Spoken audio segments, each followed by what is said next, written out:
Day to schedule your appointment. That's 217-735-2317. SIU Medicine, forward for you. DeWittDailyNews.com is the area's leading local news source 24 hours a day, 7 days a week. Get the latest local news, obituaries, police blotter, weather forecast, and more with no paywall. Head to DeWittDailyNews.com to get the local information you need to know.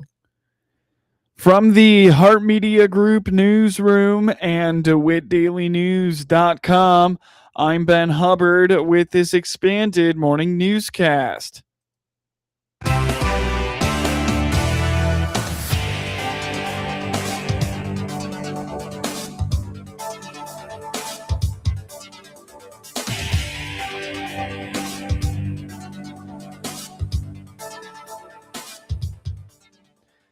Good morning, and thanks for being with us. I'm your host today, Ben Hubbard. You're listening to the WHOW Morning Show. DeWitt County once again has heard back from Enel Green Energy after reaching out regarding curtailment violations at the Alta Farms 2 wind farm. DeWitt County and Enel Green Energy have had disagreements in the past over curtailment, as well as an ADLS light system that would turn off flashing lights on wind turbines if aircraft are not present. At Monday night's Land Use Committee meeting, Zoning Administrator Elizabeth Weichel said they've once again gotten the same response regarding the ADLS system from Enel, stating that they are still working on things. We have an update on the Alta Farm issues that we talked about last month.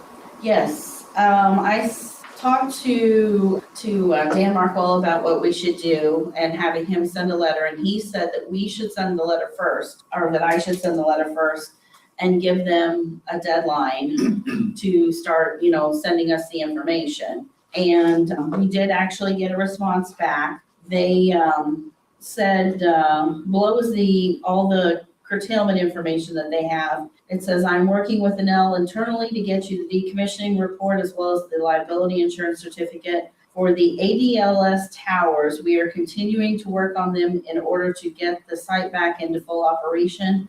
We have found more damaged components within the radar. For now, the lights all still work and flash as the default for aircraft safety. And then I got the curtailments. When it comes to curtailment, the county has run into a he said, she said situation, as Enel claims to have not made any violations. This is a direct contradiction of the claims of the county. Committee Chair Buck Carter asked for more follow-up from Weichel, but she believes the county cannot ask for much more than what is already being provided.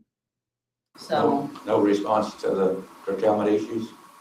Just that they did curtail.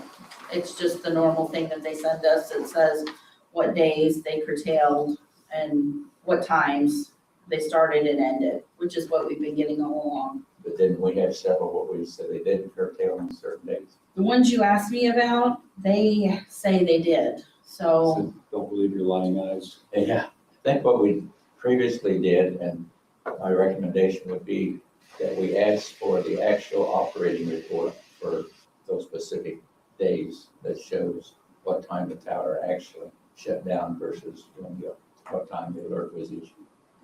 It's just common knowledge. We know for a fact that they don't curtail. They did give me dates and times. I mean, they have exact, it says, on such and such date, we started at this time, we ended at this time, and it's per the National Weather Service. So I don't know that we can ask more than that.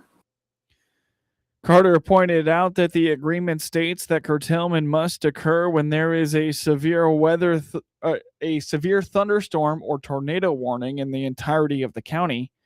Weichel noted that the National Weather Service has already reached out to discuss only notifying the wind farm when the warning is in the farm's vicinity. When do they think they have to curtail?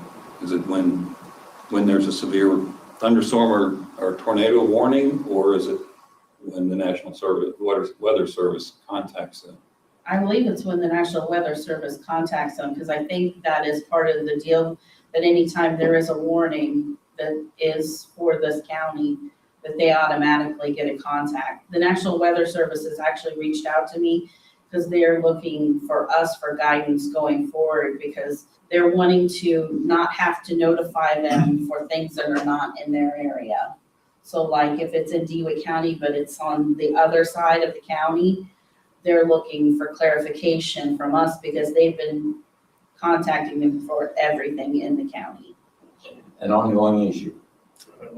It's unfortunate because it's not what they testified to, how it's being done. And I don't think we're gonna get it there. I'd say it's not the conditions of their special use permit. And it's easy for them to say, yeah, we curtailed during this because of National Weather Service. But then how do we know if they did? How do they know if they did? I mean, it may say, but like you said, if we see them going at that time, and Their agreement with DeWitt County was that they would curtail when there was a severe storm or tornado warning for DeWitt County. National Weather Service doesn't always notify them then. In fact, National Weather Service has been out of operation for about 3 months in Lincoln, so they're operating out of Chicago. An ongoing saga. The committee also quickly discussed Governor J.B. Pritzker's recent temporary suspension of incentives for data centers in the state. Members briefly jabbed at the move, joking that it would revert after the election and the state would come in over the top to legislate on data centers similar to wind and solar. The first real heat wave of the summer is upon us, and local law enforcement is offering a word of caution for the next few days in central Illinois. On the WHOW morning show Wednesday, Clinton Police Chief Ben Lowers told the Hart Media Group the extreme summer heat introduces unique challenges that require proactive community awareness. During severe heat waves, police experience an uptick in emergency service calls, often related to heat exhaustion or other heat-induced medical distress. You know, we talk about this every year when we get into this season, and you know, here it is this week. As I said, we're going to be experiencing some extreme temperatures, especially with that humidity and bringing that heat index up there to you know, some dangerous levels for some of our folks. And so, you know, checking on your elderly neighbors, friends, family members, things of that nature, making sure they're keeping cool and hydrated. And also our pets, making sure that those pets, those outdoor pets, have plenty of shade and shelter and plenty of fresh, cool water. So, you know, we oftentimes will get complaints this time of year of pets in vehicles. A primary concern for law enforcement is checking in on senior citizens and individuals with pre-existing health conditions who may live alone. Chief Lowers is asking community members to check on elderly neighbors and make sure air conditioning units are functioning properly and they have water and fans to stay cool. Chief Lowers stresses the department maintains a zero-tolerance policy for situations where lives are jeopardized in hot vehicles, and officers will respond immediately to any reported sightings. Temperatures are expected to approach, if not exceed, 90 degrees, with heat indices in the triple digits. Get news anytime from your computer or your mobile device, all free, all the time, right at your fingertips at DeWittDailyNews.com. Insects have reigned since the dawn of time, adapted to their surroundings, experienced the harshest climates and toughest challenges until now. With 2 modes of action, Ridgeback insecticide delivers one devastating outcome for soybean aphids: extinction from your fields. They may have lived through it all, but they won't survive this. End soybean aphids reign at ridgeback.corteva.us. From the Hart Media Group Sports Desk, IL Sportswire, and DeWittDailyNews.com, I'm Ben Hubbard with this local sports report. In a game heard on WHOW, Davis Martin threw 6 scoreless innings for his 9th win as the Chicago White Sox beat the Atlanta Braves 2-1 on Wednesday night to move into first place in the AL Central. Another victory for the first place Chicago White Sox. 7 straight at right field as Davis Martin outdueled Chris Sale 2-1 in a classic pitcher's duel. The 2-2. He got him swinging. Another payoff. He got him looking on a cutter. 6 innings, 6 strikeouts for Davis Martin. The 1-0 pitch popped up. Might drop out at shallow right. Makes a running catch. White Sox win. What a play. Wow. After taking the first 2 against the Braves, the Sox go for a sweep on Thursday and an 8th straight at home. I'm Jeff Meller, and I'll have your pregame coverage starting at 6 o'clock right here on the ESPN 1000 Hard Rock Casino White Sox Network. The White Sox will look to sweep the series with the Braves tonight on WHOW. Pregame starts at 6 p.m. Jordan Walker homered and drove in 4 runs, his latest big game in a breakout season, and the St. Louis Cardinals beat the New York Mets 9-2 on Wednesday night to match a season high with their 6th straight victory. St. Louis starter Andre Pallante, who is 7-4, allowed 2 runs and 3 hits across 6 innings. Pallante earned his 3rd straight win and surpassed his win total from 2025 when he finished 6-15. Walker knocked in the first run with an RBI single off New York opener Austin Warren, who is 1-3, in a 2-run first inning. Walker gave the Cardinals a 7-0 lead in the 4th by hammering David Peterson's fastball into center field seats for a 3-run shot. Walker's single and 401-foot drive gave him 52 RBIs, one more than his previous career best set in his rookie season. He also surpassed his previous high by hitting his 17th homer, and he has at least 1 RBI in 5 straight games.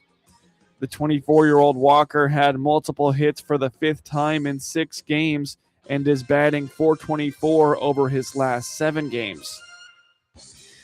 Nelson Velasquez preceded Walker's homer with a 2-run shot in the 3rd that gave the Cardinals a 4-0 lead.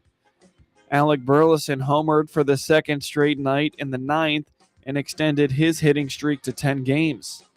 St. Louis has outscored the Mets 16-2 in the first 2 games of the 3-game series. Mason Wynn added an RBI and reached base 3 times.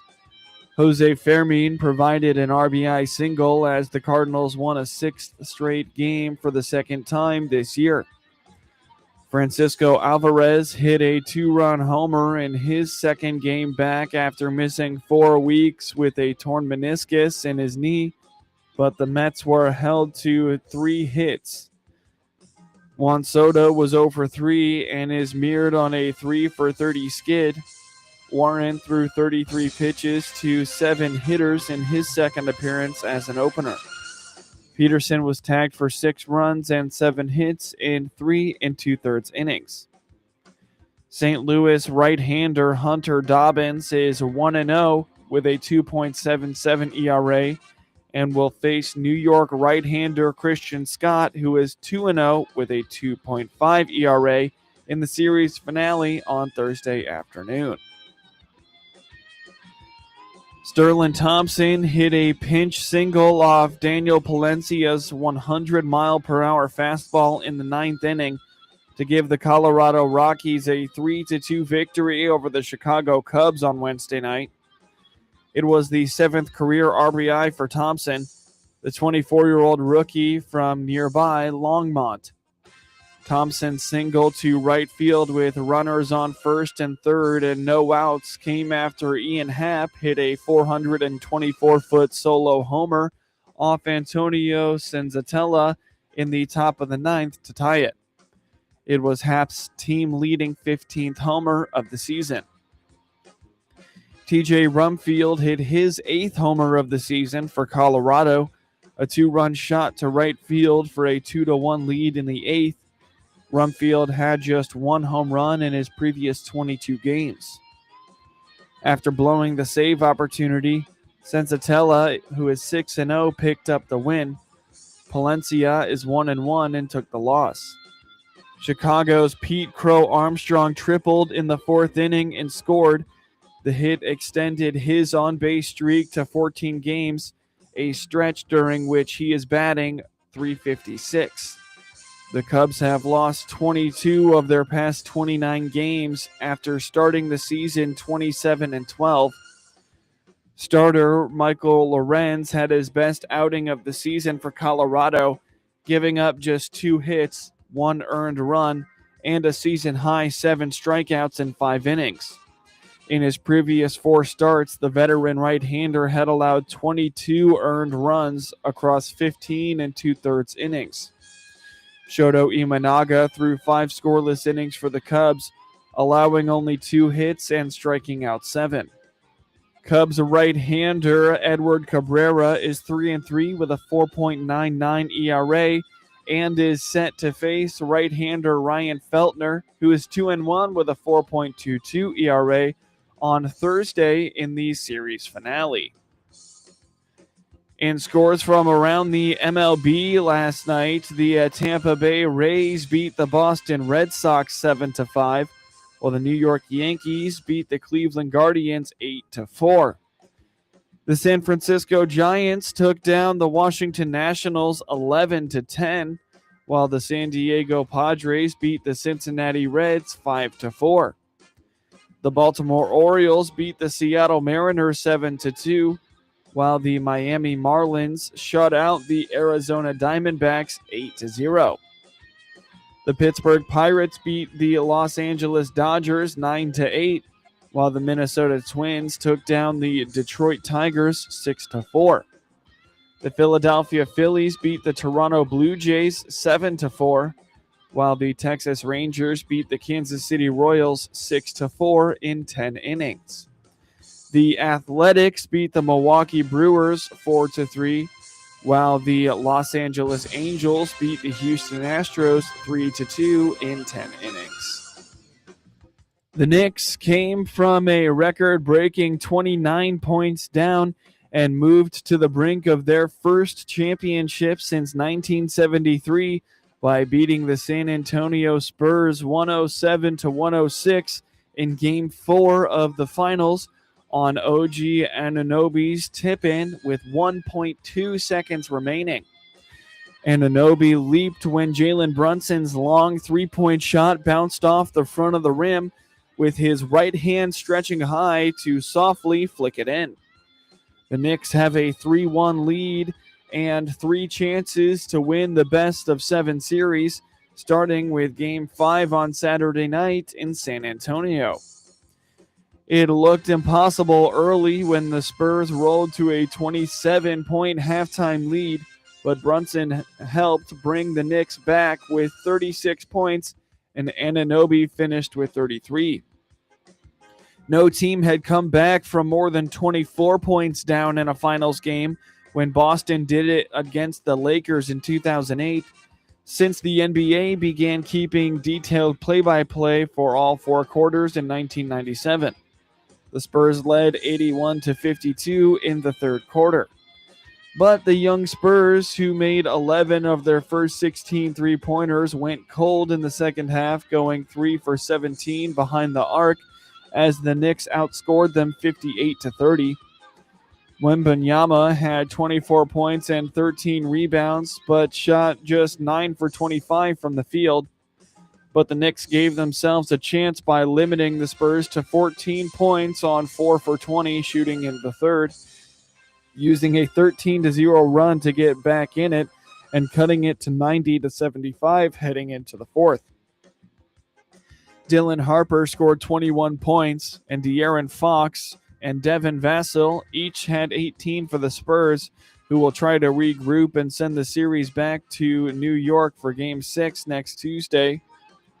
Only one team, Cleveland and LeBron James in 2016, has recovered from a 3-1 deficit in the finals. Wembanyama, who was also called for a flagrant, stood up okay against the Knicks, but will regret the 2 free throws he missed with 1:47 left and San Antonio leading 104-103. The Spurs broke to a 12-2 lead, giving them a double-digit advantage in the first quarter of all 4 games. They kept pouring it on and led 41-22 after one, then extended it to 57-32 when Julian Champagne's three-pointer made them 11 for 16 from behind the arc. In the NHL Stanley Cup Final Series, the Las Vegas Golden Knights take on the Carolina Hurricanes in Game 5 with the series tied 2-2 and the game tonight in Raleigh, North Carolina. Green Bay Packers tight end Tucker Kraft said he expects to open training camp on the physically unable to perform list, but he should be ready for the start of the season. Kraft hasn't played since tearing his ACL and getting carted off Lambeau Field on November 2nd during a 16-13 loss to the Carolina Panthers. Kraft's injury ended what had been the best season of his career. The 2023 third-round draft pick out of South Dakota State caught 32 passes for 489 yards in 8 games. Although Kraft played fewer than half of the Packers' games, his 6 touchdown catches tied the team for the lead. The week before his injury, Kraft caught 7 passes for 143 yards and had 2 touchdowns in a 35-25 win at Pittsburgh. The Packers have already signed wide receivers Jaden Reed and Christian Watson to long-term deals over the last 2 months. Kraft figures to be next in line as his contract is set to expire after the season, and the Packers don't want to see him enter free agency. Get highlights of your local high school program by finding IL SportsWire on your preferred social media platforms, and get local sports anytime at DeWittDailyNews.com. Hey, it's Shane from Highway 51 Exchange, your mower and equipment service pros just south of Clinton. Click our banner ad on DeWittDailyNews.com or give us a call to schedule your free